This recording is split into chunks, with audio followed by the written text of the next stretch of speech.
The Indian media, they said that Dr. Zakir Naik is banned in UK, in Canada, in Malaysia, in Indonesia.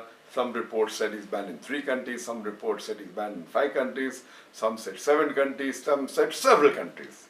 The fact is that technically and officially, I am only banned in 1 country, that is UK. And we'll come to it later on. There's no other country that I am aware of where I got an official letter or information that I have been banned to enter that country. There are news that I am banned in Malaysia. In fact, hardly 3 years back, in November 2013, I got the Toko Mahalijri Award, which is the highest award in Malaysia given by the King of Malaysia and the Prime Minister of Malaysia. Imagine the intelligence of Malaysia, but natural, they made a sing my records and then gave this award to me. So, and I was just there in Malaysia in the month of April, hardly 3 months back. And there I met the Prime Minister, the Deputy Prime Minister, the Home Minister, the Islamic Minister, the Sports Minister. In a span of about 4 days, I met about 15 ministers and chief ministers. Imagine, I'm banned in the country and I'm meeting the head of the country, I'm meeting the king, I'm meeting the Deputy Prime Minister. It is an irony. So this is what the media does. It picks up some information they get from hearsay, from some gossip, and they give it in headlines as though it's a gospel truth. Regarding my ban in UK, the only country which technically I am banned and officially am banned is UK. And to tell you correctly, the word banned is not appropriate because in UK, banned means the person who's banned, his lectures cannot be heard on the radio, on the television, his books cannot be sold. That is the meaning of ban. The right technical word for the UK is I am excluded. Excluded means my entry is not allowed in the country of UK.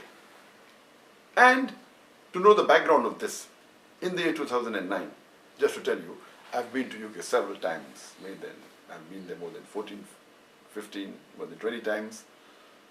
And the last time I was there in 2009, the head of the anti-terrorism department, that is Charles Farr, he sent an officer who told me that you have a reach and you can reach those young Muslims who we cannot. So will you help us? And I told them, I'm most willing to help you as long as you guarantee me 2 things. Number 1, you should not ask me to do anything against the Quran, which is the word of Almighty God, and the Sahih Hadith, which is the saying of Prophet Muhammad, peace be upon him. And they agreed. So imagine the head of the anti-terrorism department wanted my help to reach those people who they could not reach. And I'm aware that my popularity is there in different parts of the world, especially in UK. But just a few months later, in the year 2010, the Labour Party, which was ruling, it lost the election, and the Conservatives came to power. And in about 3 weeks' time, less than 1 month coming to power, the Home Secretary Theresa May, she sent an official notice and said that I am not allowed to enter the country, though I had a valid visa, which was issued in 2009 for 5 years. It was a multiple entry visa. And it said that I am not conducive to the society of UK. And they quoted few sentences from my speeches.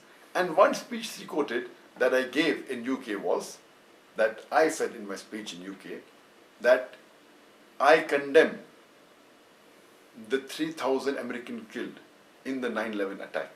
I condemn more than 50 people killed in the tube bomb blast in London. I condemn more than 180 people killed in Bombay in the serial train bomb blast. But I also condemn the thousands of innocent people killed in Afghanistan, in Iraq, and in Palestine.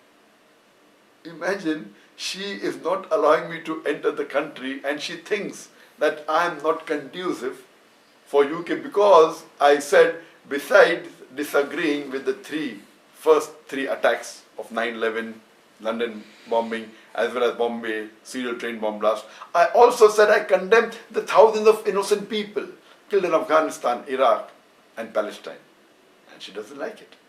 I went out of the way to prefix the word innocent before I mention the thousands of people killed in Afghanistan, Iraq and Palestine, to be careful that no one misuses and says that I am supporting certain terrorists of these countries.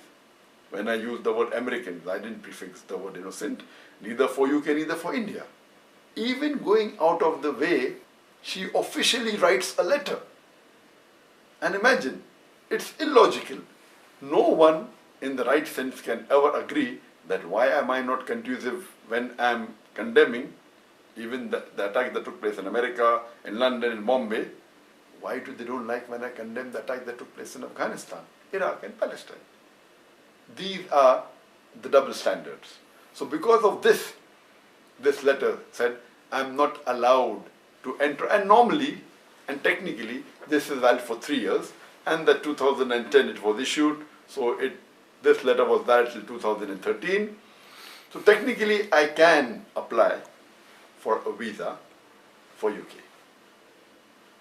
As far as all the other countries in the world are concerned, I don't know of any other country in the world where I have been banned.